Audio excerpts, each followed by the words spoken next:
Hey guys, welcome back to Travels and Tricks. Today, I'm taking you on a super fun day trip from Detroit to Pelee Island, Ontario, a hidden gem that you're going to fall in love with. This is my favorite relaxation day each year, and I'm excited to share it with you. We'll explore stunning beaches, great food, and even better wine. I'm covering everything you need to know, from ferry tips to the best spots on the island. So, let's dive into this adventure together.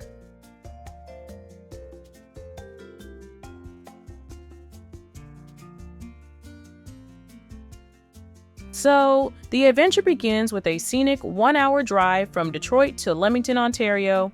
Crossing the Windsor border is a breeze, and then it's smooth sailing through picturesque landscapes. If you love road trips, this drive is a treat. I made a quick pit stop in Leamington, grabbed a hearty breakfast and a strong coffee to kickstart my day. Leamington is a lovely small town with a clean and organized beach area. If you're into that small town vibe, take a stroll around Leamington before heading to the ferry. The town's cozy, welcoming atmosphere sets a great tone for your trip. If you're traveling on a budget or just want to enjoy a relaxing day with your family, the Leamington Beach area is perfect. It's clean, with beautiful flowers, well-organized parks, and pristine sand. You don't need to spend money on ferry tickets or rentals to enjoy this spot. It's an excellent place to soak up the local charm and enjoy a lovely day by the water.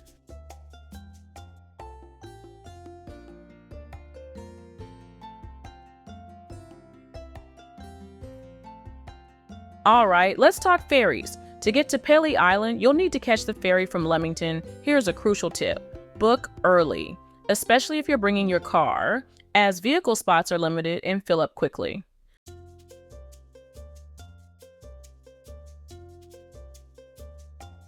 The ferry ride costs around 15 Canadian dollars per person for a round trip, and if you're bringing a standard car, it's approximately $33.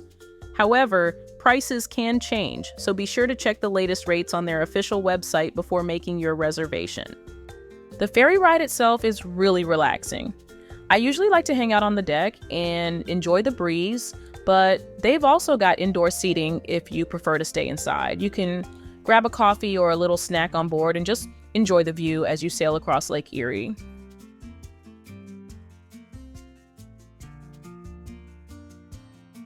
As soon as you arrive on Pelee Island, you'll immediately feel that laid-back island vibe. If you didn't bring your car, don't worry. There are some fun options to get around. You can rent a golf cart, which is a fantastic way to explore the island. It takes about 2 to 3 hours to comfortably go around the entire island with a golf cart, allowing for stops along the way to enjoy the scenery and attractions. It's a bit on the pricier side, but if you're traveling with a group, you can split the cost, making it more affordable. For solo travelers, those traveling light, or families looking for an active experience, renting a bicycle is a great alternative. Cycling around the island will take around 4 to 5 hours at a leisurely pace, giving you the freedom to explore at your own pace, enjoy the fresh air, and take in the island's scenic beauty. If you prefer to explore on foot, walking around the island is possible but will require more time and stamina. Walking the main loop of the island can take around 8 to 10 hours, depending on your pace and how often you stop to enjoy the sights. While it's a beautiful way to experience the island up close, I would only recommend walking for those who are well prepared with comfortable shoes, water, and snacks. Walking can be a rewarding way to see the island's hidden gems and natural beauty, but is best suited for those looking for a full day of adventure. Alternatively, for those who prefer a more relaxed experience, or for those who come to Pelee Island to simply enjoy a nice meal or taste some local wine, you'll find that many restaurants and wineries are just a short walk from the ferry ramp. This makes it perfect for those who want to explore on foot without committing to a longer hike. You can enjoy a leisurely stroll to nearby spots like Pelee Island Winery Pavilion, where you can sample local wines, or one of the island's cozy eateries for a relaxing meal with a view. You can kick off your adventure at the Pelee Island ferry ramp. From there, you have some choices to make based on your preferred mode of transportation. Head to the information center to get some helpful tips, rent your vehicle, and hit the road. For the perfect mix of history and natural beauty, you've got to check out the Pelee Island Lighthouse. Built way back in 1833, it's one of the oldest lighthouses on the Great Lakes and gives you a cool glimpse into the island's maritime past. Plus, it's a great spot for snapping some beautiful photos, with the rugged shoreline making for an amazing backdrop. If nature is more your thing, don't miss Fish Point. It's an easy 30 to 40 minute walk along a peaceful trail that's perfect for all ages. Along the way, you'll be treated to breathtaking views of Lake Erie. Just park, take a relaxing stroll, and soak in those stunning lake views. It's well worth the trip. If you're planning to see all that Pelee Island has to offer, it's best to extend your stay. Consider the island's accommodation options. I met someone who recommended staying overnight at Kiki's Westview Motel. It's a seasonal spot, so be sure to check if it's open, but it's a great place to unwind after a full day of exploring and soaking in all that Pelee Island has to offer. For those who love camping, Pelee Island also offers great camping options. The East Park Campground is popular, providing beautiful lakefront views and a tranquil environment. Just make sure to book in advance, especially during peak seasons, as spots can fill up quickly. Whether you choose a cozy motel or a tent under the stars, there's an option to suit everyone's style. For this trip, I decided to head to Fish Point since I had my own car this time. It was such a convenience. Having a car allowed me to stop wherever I wanted, take in the sights at my own pace, and explore more of the island. Since I was looking to try out a nice trail, I stopped by the information center. They recommended the Fish Point Provincial Nature Reserve, and since it was my first time, I decided to check it out. The walk to Fish Point is incredibly peaceful and scenic. It's not a strenuous hike, more of a leisurely walk, which makes it perfect for all fitness levels. You start at the Fish Point parking area, which is easy to find. From there, it's a straightforward trail that takes about 15 to 20 minutes one way, depending on your pace. The path is well marked, and along the way, there are a few informative signs about the local wildlife and ecosystem.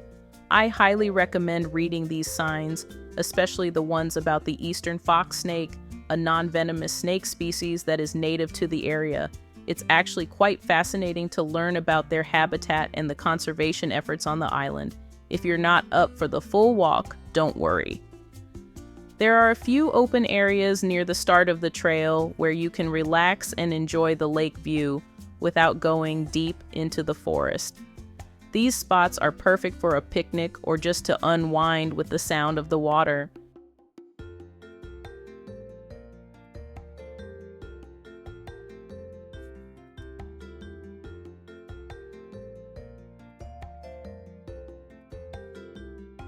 After a refreshing walk, I made my way to my favorite spot on the island, the Pelee Island Winery Pavilion. The winery is like a little oasis after a day of exploring. It's truly rewarding to sit in the yard under the trellised grapevines, the rows of grapevines lining up beautifully, creating a picturesque setting. The colorful chairs and rustic design of the outdoor seating area add a charming touch to the experience. The entrance of the winery is quite special too. It has this old-world charm that immediately makes you feel welcome. The Pelee Island Winery has a rich history. It's one of the oldest and largest estate wineries in Canada, with its origins dating back to the 1860s. The winery played a crucial role in establishing Ontario's reputation in the wine industry, and has become a significant part of Canada's wine heritage. Wine tasting at Pelee Island Winery Pavilion is a must-do. You can try a range of wines that are grown and produced right here on the island. The wines reflect the unique terroir of Pelee Island, and each sip tells a story. It's not just about the wine, it's about the whole experience, the atmosphere, the people, and the stories behind each bottle. It was the perfect way to end a day full of adventure on Pelee Island.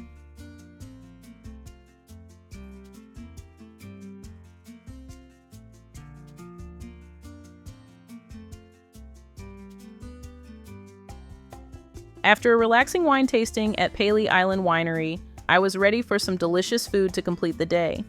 Feeling perfectly content from the wine, I headed over to Stonehouse 1891, a great spot known for its cozy atmosphere and hearty meals.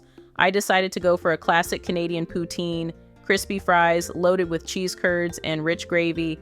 The food was absolutely delicious, the portions were generous, and the prices were quite reasonable, especially for an island spot. Pelee Island has some fantastic dining options, and Stonehouse 1891 is no exception.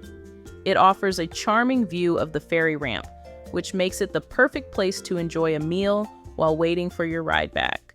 Whether you're wrapping up a day of exploring or just looking for a nice spot to unwind, it's a great choice to savor some tasty food and relax. As my day winds down, there's no better way to end it than with a sunset on the beach. I usually pick a quiet spot, bring my favorite books, and just enjoy the view. The sunsets on Pelee Island are magical, with a golden glow that wraps up the day perfectly. However, this time I decided to head back to Leamington and watch the sunset there. I took the 4 p.m. ferry back and enjoyed a peaceful sunset on Leamington Beach. The beach was clean and well-maintained, and I took a relaxing walk towards the small harbor, surrounded by beautiful gardens. It was a perfect end to a wonderful day. And that's it for my Pelee Island adventure. I hope you enjoyed this trip as much as I did. If you're looking for a unique and relaxing day trip from Detroit, definitely put Pelee Island on your list. Don't forget to like, subscribe, and drop a comment below sharing your own experiences or any tips you have. I love hearing from you. See you next time on Travels and Tricks.